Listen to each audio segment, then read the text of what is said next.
When he was just 14 years old, John Dwayne Bunn was found guilty of second-degree murder and thrown behind bars. But 27 years following that day, he approached a judge and grabbed her hands.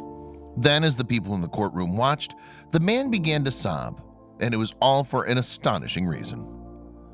Before we begin, make sure to smash that like button, subscribe to our channel, and click the notification bell for more amazing videos.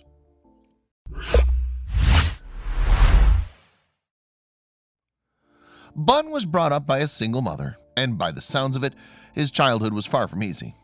According to the New York Times, his mom had issues with alcohol, and eventually the boy began committing crimes. On one occasion, for instance, Bunn was taken into custody after he was allegedly caught stealing some jewelry. Jewelry theft wasn't the only illegal act that Bunn reportedly committed during his youth. It's believed, in fact, that the teenager was also a carjacker. Apparently, he'd break into a parked vehicle using a screwdriver before driving it away. But Bunn had not been convicted on any of these crimes. When Bunn was only 14 years old, though, his life would change forever. It was in the early hours of August 13, 1991, that correctional officer Rolando Nisher was killed in cold blood. Tragically, it seems that the off-duty guard had been in the wrong place at the wrong time that morning. Nisher and his friend Robert E. Crossan were sitting inside a Volvo that was parked in the Crown Heights area of Brooklyn, New York. The pair were both employed as corrections officers at Rikers Island Prison, but their connection went deeper than work. Nisher and Crossan had reportedly known each other for years. In fact, Nisher and Crossan, 31 and 30 respectively at the time, had first become pals when they were teenagers before becoming colleagues at the prison. The two friends were not working on that fateful day, however, while they sat chatting outside Kingsborough houses where they both lived. It was 4 a.m., so the sun had not yet come up, but the area was lit thanks to streetlights. The previous evening, Nisher's child had wound up in an accident at school, and so the boy had been rushed to the hospital and treated for his injuries, which included a broken arm. Then, once Nisher's son had been taken home, the friends sat talking in a car when they suddenly noticed a pair of men coming towards them. After the duo approached Nisher and Crossan on bikes, they apparently told the corrections officers to get out of the car. It was at this point that Nisher and Crossan realized that the young men were carrying guns, and so, presumably feeling the need to act in the face of danger, Nisher reached for his own firearm. "My feeling was, I don't believe this is happening," Crossan later declared during the murder trial. Rolando looked at me and said, "Hold on, my man." He opens up the car door. Then everything happens very quickly, and within moments, shots were fired. Frightened, Crossan covered his face. And as it turned out, this was a move that may have saved his life, as he was only shot through the hand. But his partner wasn't so lucky and obtained considerable more injuries. Nisher had nevertheless shot at the perpetrator 6 times, but it wasn't enough to stop the culprits. In fact, the two thieves made off with the Volvo, but not before firing at Nisher. And although when the police turned up, the guard was conscious and even talking, insisting that he was going to make it, he had actually been shot a total of 5 times. Bullets had struck Nisher in the chest, stomach, leg, back, and ankle. The horrific case was investigated by Detective Louis Scarcella and his partner Christopher W. Chamille, and another cop by the name of John Barba. Crossan, who survived the attack, declared that the culprits were black men with light skin who he believed were in and around the ages of 20. And before long, cops zeroed in on Roshan S. Hargrave. You see, Hargrave had lived in the apartment building next to where the attack took place. Similarly to Bunn, he was raised by a single mom who's thought to have had alcohol issues. Hargrave was 17 years old at the time of the crime and had dropped out of high school in 10th grade. Plus, he'd been arrested multiple times during his youth and had recently been behind bars on armed robbery charges. The young man had allegedly stolen cars, too. Apparently, Crossan was asked to look through 6 mugshots that Detective Scarcella had arbitrarily chosen from a group of 600. The corrections officer subsequently singled Hargrave's image out, claiming that he was 90% sure that the teenager was the shooter, but also that he couldn't be certain without identifying him face to face. And so Hargrave was placed in a police lineup.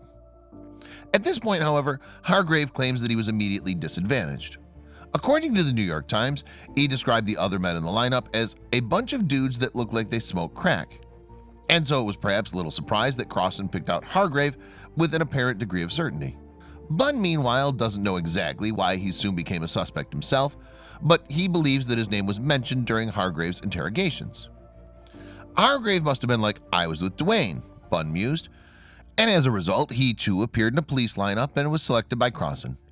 But Bunn has also suggested that he wasn't given a fair chance and that the victim wouldn't have considered anyone else. "The police put me in a lineup with grown men," he added. "It was a joke."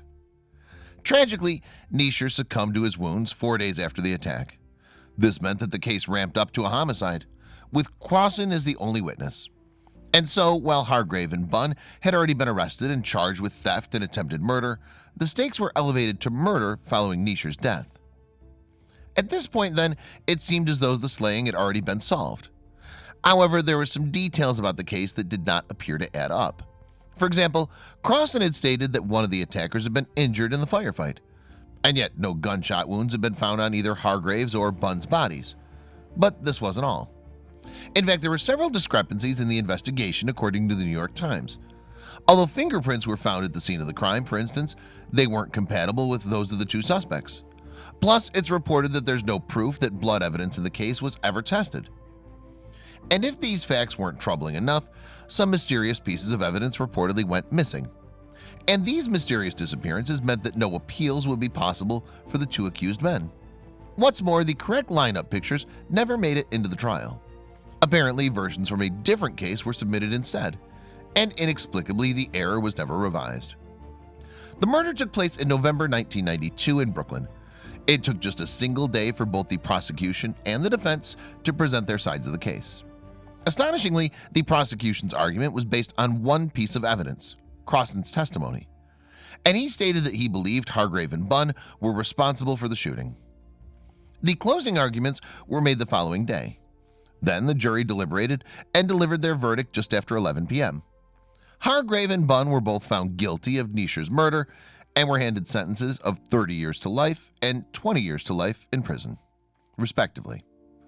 However, Bunn's punishment was altered to 9 years to life because he was a minor. Adamant of their innocence and incensed by the seeming prejudice in the case, both men attempted to appeal their convictions, but they were unsuccessful in doing so. And ultimately, Bunn was imprisoned for a total of 17 years for the alleged slaying of Nischer and the theft of the vehicle. He was just 14 years old when he was first incarcerated, and he was even illiterate. Remarkably, however, Bunn learned to read and write while he was behind bars and even earned his GED. Books became something of a salvation for the young inmate, in fact, his favorite read being The Coldest Winter Ever by Sister Souljah. In 2006, Bunn was finally released, having been denied on 3 previous occasions. After a couple years, however, he spent another 12 months in prison for breaching the terms of his parole. And while Bunn was granted freedom again in 2009, it would be several years before he would finally get the justice that he had hoped for. Back in the 80s and 90s, Scarcella had become notorious as a successful homicide detective on challenging cases such as Bunn's. However, an inquiry into the officer's work uncovered shocking evidence that he had used false and misleading practices while employed by the New York Police Department. And this discovery led to a series of convictions with which he'd helped getting re-examined and then overturned. So what did this mean for Bunn? Well, a retrial of Bunn's case was initially requested. Remarkably, however, the charges against him were dropped entirely due to insufficient evidence. So in May 2018, Bunn appeared in court once again, but this time for a very different reason. Yes, Brooklyn Supreme Court Judge Sean Dias Simpson exonerated the man 27 years after his conviction, and it was an extremely emotional moment. After Bunn's name was officially cleared, he walked up to Judge Simpson's bench and took her hands in his own. Then he put his head down and began to cry as the people in the courtroom clapped. "I want to say thank you, Your Honor, because it's been 27 years I've been fighting for my life," the then 41-year-old said. Understandably, Bunn felt an enormous sense of relief, but he'd also never given up on proving his innocence. "I want y'all to know that y'all convicted and had the wrong man in prison," he said to prosecutors. And after exiting the court, the free man added to reporters, "I just feel overly blessed, and I'm just thanking God that we reached this point." However, Bunn also admitted that the conviction had ruined his life. "Y'all had the wrong man this whole time, and you have someone out there running free, and y'all had no right to do what you did," he said. "I don't know how I made it this far, but I believe I'm here for a purpose." Plus, despite the inconceivable hardship that Bunn has gone through, he managed to remain positive. "I just want to be proven innocent," he explained. "I didn't want to be in the dark side of the shadows the prosecutors tried to put me in. And thankfully justice prevailed, albeit 27 years too late." Clearly, the exoneration was also a moving moment for Judge Simpson. "I am more than emotional about this day," she told Bunn. "You were 14 at the time. This shouldn't have ever happened." What's more, she pointed out that it was evident that Bunn had not been given a fair trial that he deserved. This case was tried, a jury was picked, testimony was given, and it concluded all in one day, Simpson said, according to The Independent. "I don't consider that justice at all." Meanwhile, Bunn's lawyer, Glenn Garber, agreed that there was no probable cause to make an arrest, adding that the flaws in the case were very, very obvious. After years of campaigning for his innocence, Bunn's terrible ordeal is now over, and evidently he's extremely grateful. "I'm an innocent man, Your Honor, and I've always been an innocent man," he told Justice Simpson. "I thank you so much for what you've done for me in saving my life and my family's life." Meanwhile, Hargrave also had his conviction dropped in 2015 after spending 24 years behind bars. And one day before Bunn's name was cleared, he too was exonerated. The freed man wept as he revealed that he had feared he wouldn't survive his time in prison. "There were times I saw death," Hargrave told reporters outside the court. "That's how badly corrections officers beat me for a crime I didn't commit." Meanwhile, around 70 cases on which Scarcella worked in the 1980s and 90s have been marked to be re-examined owing to suspicious misconduct. On top of that, a staggering 14 murder convictions in which he was linked have been overturned because of his practices. And yet, Scarcella, now retired, has not been charged with any crimes. He even told the New York Daily News that he has done absolutely nothing wrong. Since Bunn's traumatic ordeal, though, he's devoted his life to helping others who may be facing similar struggles. At first, he urged people to donate books for the Rikers Island prison libraries. Now, however, Bunn has his own charitable organization called A Voice for the Unheard. And with it, he's helped to provide 20,000 books to individuals who are incarcerated.